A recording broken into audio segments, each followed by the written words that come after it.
लेकिन इस्लाह तो आपकी तकरीर ही से होगी।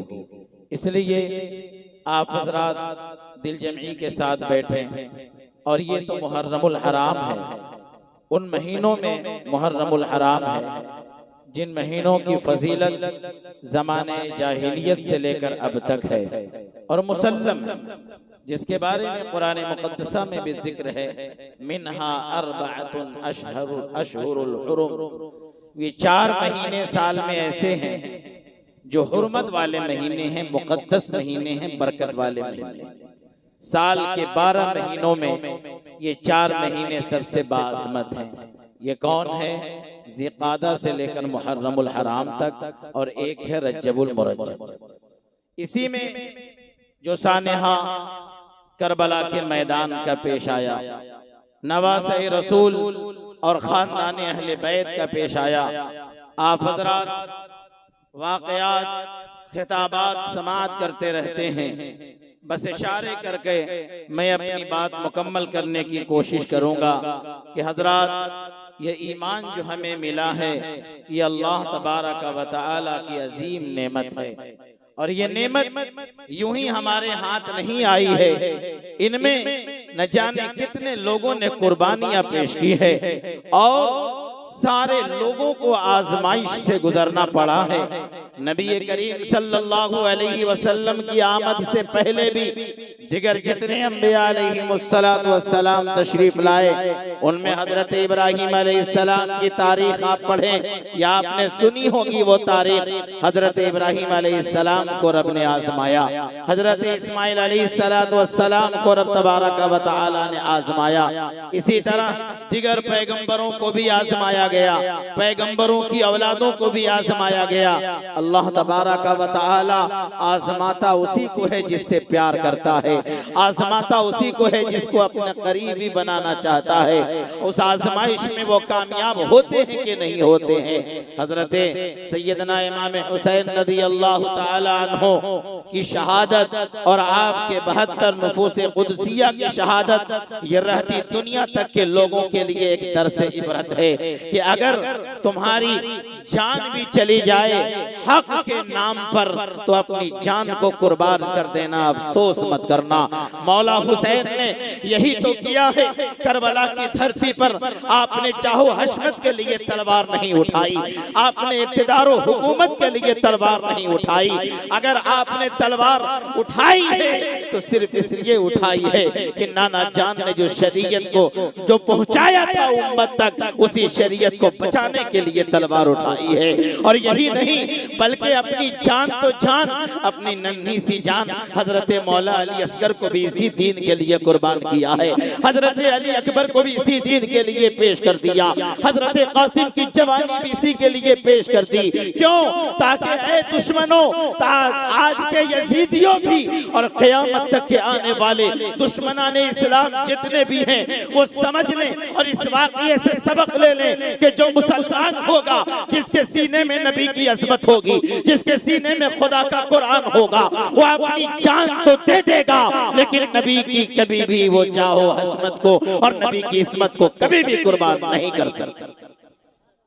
इसीलिए शायर ने कहा कि जो जान मांगो तो जान देंगे, जो माल मांगो तो माल देंगे, ये नहीं होगा हरगिज़ हमसे कि हम अपने नबी की जाहो जलाल देंगे। और अल्लामा इकबाल ने कहा था कि मोहम्मद से वफा तूने तो हम तेरे हैं, ये जहां चीज है क्या लौहो कलम तेरे हैं, और मोहम्मद की मोहब्बत दीन हक की शर्त अव्वल है, इसी में हो अगर खामी तो सब कुछ नामुकम्मल है।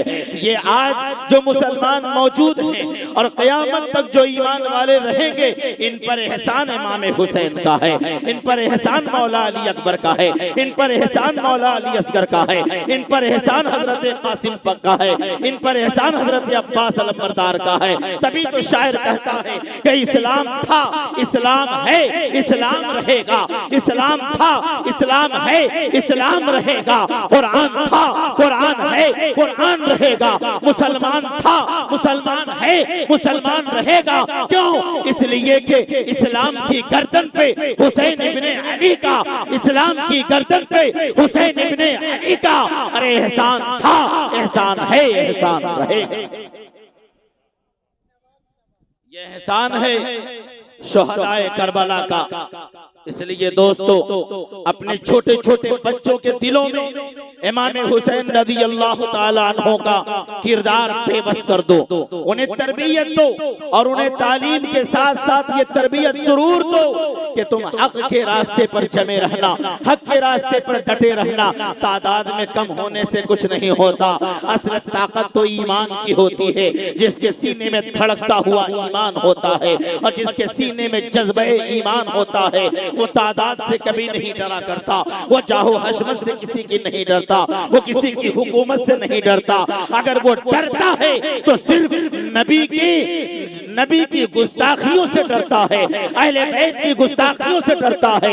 इसलिए कभी भी अपने बच्चों को ये तालीम जरूर देना, ये तरबियत जरूर देना, ये सबक जरूर देना कि सुनो तुम्हारी जान पर आ जाए तो जान दे देना, लेकिन नबी की इस्मत पर आंच मता दे आने देना, नबी की इज्जत और इस्मत पर हर्फ न आने देना। और वही तो पक्का मुसलमान है, वही तो पक्का मोमिन है जो नबी पाक सल्लल्लाहु तआला अलैहि वसल्लम पर अपनी जान तक कुर्बान करने को तैयार हो जाए।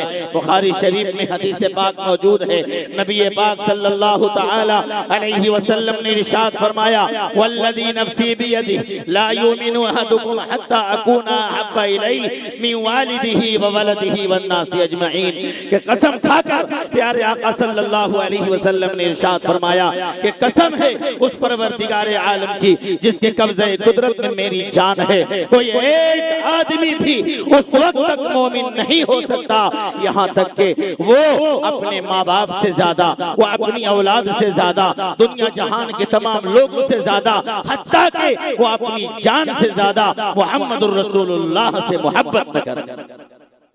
और ये अहले बैत से मोहब्बत आका ही की तो मोहब्बत है। अहले बैत से असल मोहब्बत जो रखना है वो आका की निस्बत की वजह से रखना है। लेकिन सुन लो, नबी करीम सल्लल्लाहु तआला अलैहि वसल्लम ने हमें और आपको ये पैगाम दिया है, शरीयत ने हमें ये उसूल बताया है कि खुशी का मौका आए तो भी हमें लिमिट में रहना है, हमें दायरे में रहना है, हमें हुदूद में रहना है। और गमों का पहाड़ भी टूट जाए तो सब्र के दामन को थामे रखना है। ऐसा नहीं कि खुशी आ जाए तो तुम शरीयत को पामाल करने लगो, खुशी का मौका आए तो नबी की तालीमात को पशे पुस्त डाल दो। कभी ऐसा न होने पाए कि तुम खुशी में इतने मस्त हो जाओ कि कोई हराम काम का इर्तिकाब कर लो। ठीक इसी तरह हमें ये दर्स दिया गया है, हमें ये सबक दिया गया है कि अगर गमों का पहाड़ भी टूट जाए तो कभी भी नबी की शरीयत को पामाल मत होने देना, अपनी नबी की इज्जत और इस्मत को सामने रखकर जिंदगी गुजारना। कहीं ऐसा न हो कि गम का इजहार दूसरे लोगों की तरह करने लगना। गम हजारों हो लेकिन फिर भी तुम्हारे लोगों पर मुस्कुराहट होनी चाहिए। दिलों में दर्द होता है, दिलों में तड़प होती है, दिलों में महसूस उसका होता है कि हाँ हमारे साथ ऐसा हादसा हो गया, हमारा बेटा अगर इंतकाल कर जाए दिल में दर्द होता है, बाप का इंतकाल हो जाए दिल में दर्द होता है। और वो तो नबी का नवासा है, नबी के नवासे को शहीद किया गया। बताओ मुसलमानों के दिलों में दर्द नहीं होगा तो किसको दर्द होगा? ऐ सुन्नी मुसलमानों, तुम अपने ईमान को मजबूत करो और हजरत मौला हुसैन की तालीमात पर अमल करो। हजरत सैयदना इमाम हुसैन रज़ी अल्लाह ताला अन्हु ने करबला की धरती से उम्मत मुस्लिमा को तो अजीम पैगाम दिया है। और वो पैगाम क्या है? सबसे बड़ा पैगाम ये दिया है कि कितनों मुसीबत आ जाए तुम सब्र से काम लेना और चाहे वक्त जैसा भी हो कभी भी नमाज मत छोड़ो। अल्लाह रब्बुल आलमीन का कुरान पाक में है, या अय्युहल्लज़ीना आमनु इस्तईनु बिस्सब्रि वस्सलाह इन्नल्लाहा मअस्साबिरीन। ऐ ईमान वालो, तुम सब्र और नमाज के जरिए अल्लाह से मदद तलब करो, बेशक अल्लाह ताला सब्र करने वालों के साथ है। मौला हुसैन रज़ी अल्लाह ताला अन्हु ने सबसे पहले सब्र का पैगाम करबला की धरती से दिया है। अगर कुछ लेकर जाना चाहते हो तो मौला हुसैन का पैगाम लेकर जाओ और रहती दुनिया तक के लिए मुसलमानों के लिए एक आइडियल बन करके जाओ और अपने बच्चों की ऐसी तरबियत कर दो, अपने नौजवानों की ऐसी तरबियत कर दो कि उसके लिए लाए अमल तैयार हो जाए, उसके लिए गाइडलाइन तैयार हो जाए कि हमें जीना कैसे है और हमें मरना कैसे है, उसका सलीका और तरीका आ जाए। हजरत मौला हुसैन रज़ी अल्लाह ताला अन्हु ने करबला की धरती पर सब्र करके अपने नाना जान की उम्मत को पैगाम दिया कि दीन हक के लिए, शरीयत के तहफ़्फ़ुज़ व बक़ा के लिए आपने अपने बेटे को कुर्बान किया, आपने सब्र किया कि नहीं किया? आपके सामने आपके जवान बेटे हजरत अली अकबर को शहीद किया गया, आपने अपने हाथों से लाश उठाई और आपने सब्र किया कि नहीं किया? सबसे पहले तो हजरत इमाम हुसैन रज़ी अल्लाह ताला अन्हु ने नाना जान के शहर मदीने को छोड़ा, दिल पर पत्थर रखकर छोड़ा, मदीना छोड़ा, सब्र किया, मक्का छोड़ा, सब्र किया, और जब मैदान करबला में आए फिर भी आपने सब्र का वो ऐसा पैमाना और ऐसा पैगाम उम्मत मुस्लिमा को अता किया कि नबी की दीन के खातिर, नबी की शरीयत के खातिर, उसकी तहफ़्फ़ुज़ व बक़ा की खातिर आपने अपने बेटों को, अपने भतीजों को, अपने भाइयों को, हत्ता के अपने आप को भी कुर्बान कर दिया, लेकिन दीने रसूल पर हर्फ तक नहीं आया।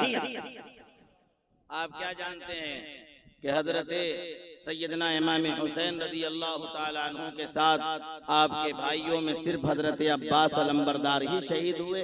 तारीख का मुताला करें, उन 72 शुहदा के जो नाम लिखे हुए हैं उनमें हजरत मौला अली के 9 फर्जंदों का नाम है।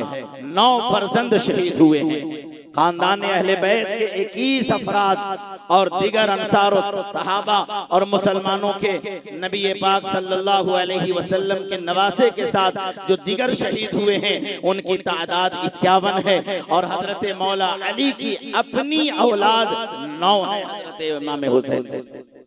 लेकिन इनमें से चंद लोगों के नाम यारों ने उड़ा दिए ताकि बहुत बड़ी बड़ी तारीख पर पर्दा डालना पड़े। सबसे पहले मैदान करबला में हजरत अली के लाल जो शहीद हुए हैं वह है मोहम्मदुल औसत इब्ने अली। मोहम्मदुल औसत इब्ने अली सबसे पहले शहीद हुए हैं। उनके बाद जो शहीद हुए वो हजरत अबू बकर इब्ने अली शहीद हुए। उनके बाद शहीद हुए हजरत उमर इब्ने अली शहीद हुए। ये हजरत अली के बेटों का नाम है। आप उन 72 नुफूस कुदसिया के नाम उठाकर देख लें, उनमें हजरत अली के बेटे हजरत मोहम्मद का भी नाम है, हजरत अबू बकर का भी नाम है, हजरत उमर का भी नाम है, हजरत उस्मान इब्ने अली का भी नाम है, हजरत अब्बास इब्ने अली का भी नाम है, हजरत जाफर इब्ने अली का भी नाम है, और हजरत मौला हुसैन। ये तमाम 9 फर्जंदे अर्जुमन हैं मौला अली के जो करबला में शहीद हुए। और हजरत इमाम हसन के 2 साहबजादे, हजरत मौला हुसैन रज़ी अल्लाह ताला अन्हु के 2 साहबजादे और हजरत मौला हुसैन के 2 भांजे हैं ओनो मोहम्मद, वो भी इसी करबला में शहीद हुए। लेकिन लोगों ने ऐसे वावेला फैला दिया पूरी दुनिया में और मोहब्बत का ऐसा मुगालता दिया लोगों को, तारीख को ऐसा मिटाने के लिए हम आतंकगोश होकर कोशिश लोगों ने की कि तारीख से नामों को मिटा दो, और लोगों ने एक सोचा छोड़ दिया कि हजरत अली और दिगर सहाबा में इख्तिलाफ थे। हजरत अबू बकर का इख्तिलाफ हजरत अली के साथ था, हजरत उमर का इख्तिलाफ हजरत अली के साथ था, और दिगर सहाबा का इख्तिलाफ हजरत अली के साथ था। अरे सुनो, जिस घर में अपने बेटे का नाम हजरत अबू बकर सिद्दीक के नाम पर रखा जाए, बताओ उससे इख्तिलाफ था या उससे अपने दुश्मन का नाम रखा जाता है क्या? दुश्मन का नाम नहीं रखा जाता, जिससे मोहब्बत होती है उसी का नाम रखा जाता है। ये तारीख से लोगों ने मिटा दिया। और हजरत उमर फारूक रज़ी अल्लाह ताला अन्हु, जिनके बारे में नबी पाक सल्लल्लाहु अलैहि वसल्लम ने इरशाद फरमाया कि मेरे उमर वो हैं कि मुझ पर नबूवत का दरवाजा बंद हो गया, अगर नबूवत का दरवाजा खुला रहता और नबी मेरे बाद भी कोई आता तो मैं सिफतें देखता हूँ उमर के अंदर कि मेरे बाद कोई नबी होता तो उमर होता। हजरत उमर के बारे में सरकार ने ये फरमाया कि जिस गली और कूचे से मेरा उमर निकल जाता है वहां से शैतान भी रास्ता बदल लेता है। ये शहादत के मौके पर इस मुहर्रमुल हराम के महीने में शहीद होने वाले हजरत उमर फारूक भी हैं। 27वें जिलहिज्जा को आपको जख्म लगा, आप पर खंजर चलाया गया। अबू लुलू फिरोज ने आप पर खंजर जहर आलूद लगाया और यकुम मुहर्रमुल हराम को हजरत सैयदना फारूक आजम रज़ी अल्लाह तआला अन्हु की शहादत है। ये कौन फारूक है? ये फारूक के बारे में हजरत इमाम मालिक फरमाते हैं कि दिगर जितने सहाबा हैं वो सब नबी के मुरीद हैं, एक लौते हजरत उमर है जो नबी की मुराद है। हजरत उमर को नबी पाक सल्लल्लाहु अलैहि वसल्लम ने दुआओं में मांगा है। बैतुल्लाह शरीफ के सामने नबी ने खुदा से मांगा कि एक उमर इब्न खत्ताब और दूसरा अम्र बिन हशाम जिसे अबू जहल कहा जाता है, इन दोनों में से मौला जो तुझे सबसे ज्यादा महबूब हो उसे दीन के लिए, इस्लाम के लिए, इस्लाम वालों के साथ हजरत उमर फारूक रज़ी अल्लाह तआला अन्हु वो हैं जो कुफार मक्का में सबसे जमा मर्द, सबसे बहादुर, सबसे पहलवान हैं। तभी तो दारुल नदवा में मशवरा होने के बाद जब लोगों ने कहा था कि नित नए रोज हमारी जमात से निकलकर मुसलमानों की जमात में जा रहे हैं, नित नए रोज कलिमा पढ़कर मुसलमान हो रहे हैं, हमारे खानदान के अफराद भी जा रहे हैं, कहीं ऐसा न हो अगर इन पर रोक न लगाया गया, अगर इनको रोका न गया तो कहीं ऐसा न हो कि इस्लाम और इस्लाम के मानने वालों से पूरी दुनिया, इसलिए इस पर रोक लगाया जाए। लोगों ने मशवरा दिया आखिर इस पर रोक और कंट्रोल लगाने का क्या रास्ता है।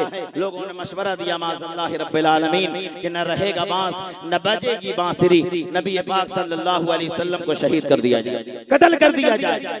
उनमें से मुखालिफीन में से जो उन लोगों ने अपना बहादुर और पहलवान चुनकर नबी पाक सल्लल्लाहु तआला अलैहि वसल्लम को माज़अल्लाह कत्ल करने के लिए भेजा था, वो बहादुर कोई और नहीं, वो फारूक आजम रज़ी अल्लाह तआला।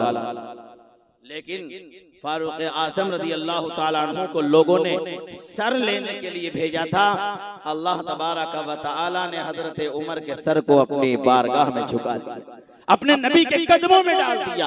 वो उमर जिनके बारे में लोग मुगालता देते हैं, जिनके बारे में लोग गलत सलत और न जाने कैसे कैसे जुमले बयान करते हैं, बस कुरान पाक से और हदीस पाक से दो बातें आपको बताता हूँ। कुरान करीम में रब तबारक व तआला फरमाता है कि हमने उन लोगों के साथ जन्नत का वादा कर दिया। ये कौन लोग हैं? ये वही लोग हैं जो नबी के सहाबा हैं।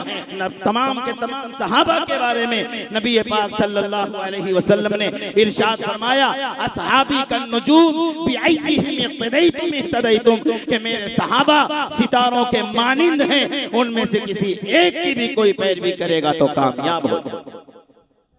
इन इख्तिलाफात को सामने रखकर सहाबा किराम की गुस्ताखियां की जाती है। मैं एक और तारीख बताता हूं और अपनी बात मुकम्मल करूं। सैयदना फारूक आजम रज़ी अल्लाह तआला अन्हु हजरत नबी करीम सल्लल्लाहु अलैहि वसल्लम के खुसर भी हैं और हजरत मौला अली के दामाद भी हैं। हजरत मौला अली रज़ी अल्लाह तआला अन्हु की एक बेटी जिनका नाम हजरत उम्मे कुलसूम था, वो हजरत उम्मे कुलसूम हजरत फारूक आजम रज़ी अल्लाह तआला अन्हु के निकाह में थी और उनसे एक बेटा भी था जिसका नाम था हजरत ज़ैद बिन उमर रज़ी अल्लाह तआला। इस तारीख को कौन बताता है? लोगों ने सफ़े हस्ती से इन तारीख को उठा दिया। क्यों?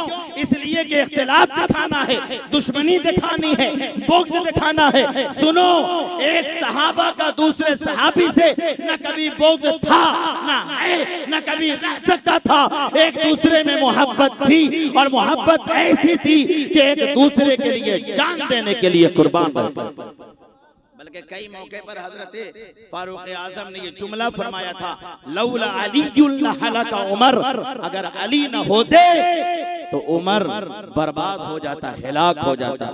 क्यों कहा था? ये मोहब्बत थी और हजरत मौला अली रज़ी अल्लाह तआला अन्हु की मोहब्बत हजरत उमर से, हजरत उमर की मोहब्बत हजरत अली से। तो मैं कहना ये चाहता हूँ कि करबला की धरती पर हजरत मौला हुसैन रज़ी अल्लाह तआला अन्हु के साथ आपके और 8 भाई भी शहीद हुए हैं। उनमें हजरत मोहम्मदुल औसत इब्ने अली, हजरत अबू बकर इब्ने अली, हजरत उमर इब्ने अली, हजरत उस्मान इब्ने अली, हजरत जाफर इब्ने अली, हजरत अब्बास इब्न अली और हजरत इमाम हुसैन इब्न अली रज़ी अल्लाह ताला अन्हुमा हैं, ये तमाम के तमाम शहीद हुए हैं। बस ये दो पैगाम जो मैंने आपको शुरू में कहा कि मौला हुसैन ने करबला की धरती से अपने नाना की उम्मत को जो सबसे बड़ा पैगाम दिया है वो यही पैगाम है कि चाहे मुसीबत जितनी भी आ जाए, हत्ता के तुम्हारा जवान बेटा भी कत्ल कर दिया जाए दीन के खातिर, शरीयत के खातिर, तो इमाम हुसैन के जैसा सब्र करके तबे तो आपने सब्र किया। हजरत अली अकबर की शहादत हुई, आपने सब्र किया। हजरत कासिम की जवानी लूटी गई, आपने सब्र किया। 6 महीने के नन्हे अली असगर को शहीद किया गया, आपने सब्र किया। और आखिर में जो पैगाम है, और यही आखिरी पैगाम, जब नबी पाक सल्लल्लाहु अलैहि वसल्लम के लाडले नवासे हजरत मौला हुसैन की बारी आई और आप जब तलवार लेकर मैदान कारज़ार में निकले तो यजीदी भेड़ियों की बताई हुई ये बातें हैं। वो बताते हैं कि हजरत मौला हुसैन की तलवार ऐसी चलती थी, ऐसा लगता था कि आज यजीदी सारे के सारे इमाम हुसैन के हाथ से काटे जाएंगे। यजीदी भेड़िए सारे इमाम हुसैन के हाथ से कटकर जहन्नम चले जाएंगे। तारीख लिखने वालों ने लिखा है और वो नक्शा खींचा है कि ऐसा लगता था जैसे आसमान की कड़क इमाम हुसैन की तलवार में समा गई हो। हजरत खातून जन्नत फातिमा ज़हरा की इज्जत और इस्मत की पाकदामनी की ताकत और कुव्वत मौला हुसैन की तलवार में समा गई हो। वो जो तलवार चल रही थी वो गर्दनें यजीदियों की काट रही थी, रुकने का नाम नहीं ले रही थी। वो तलवार रुकी कब? जब नमाज का वक्त आ गया। यही पैगाम है। दो बातें आप लेकर जाओ, कभी भी जिंदगी में तुम्हारी नमाज कज़ा ना हो और मुसीबतें लाख भी आए तो सब्र के दामन को कभी मत छोड़ना। हक और इंसान की इंसाफ के लिए हमेशा डट कर खड़े रहना। चे जाए कि घर बार भी कुर्बान कर देना पड़े तो कर देंगे, जान भी देनी पड़े तो दे देंगे, लेकिन नबी का लाया हुआ दीन जो हम तक पहुंचा है, हम इस दीन का सौदा नहीं कर सकते। अल्लाह तबारक व तआला हम सबों को अमल करने की तौफीक अता फरमाए। अंदाज़े बयां गर्चे बहुत शौक नहीं है, शायद कि तेरे दिल में उतर जाए मेरी बात, क्योंकि दिल से जो बात निकलती है असर रखती है, पर नहीं ताकते परवाज मगर रखती है। और अपने मन में डूब कर पाजा सुरागे जिंदगी, तू अगर मेरा नहीं बनता तो न बन, अपना तो बन, व मा अलैना इल्लल बलाग।